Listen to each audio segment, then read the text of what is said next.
Capacitors store and discharge electrons within the circuit. They are represented with these symbols. On the side of electrolytic capacitors, it should state the rated capacity, the maximum voltage, and also the negative terminal. Some types do not display this. We would need to therefore find the manufacturer's datasheet.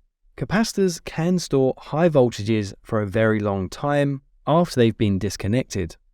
Do not touch the leads as it will discharge through you. We can test the voltage of the capacitor by selecting the DC voltage setting.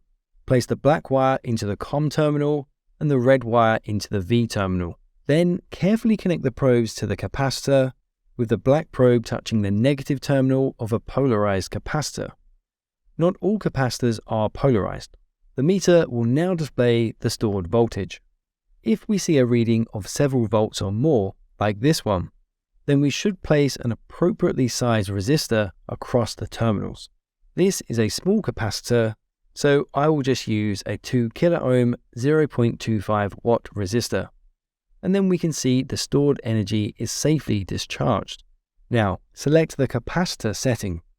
This particular model defaults to diodes and indicates that we need to press the yellow button to switch to the capacitor setting.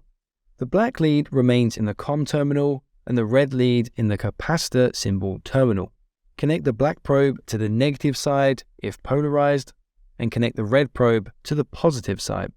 It will then display the result. With non-polarized types, we can use the probes on either side. The result will probably not match the rated value. You can see here that this one is slightly higher and this one is slightly lower.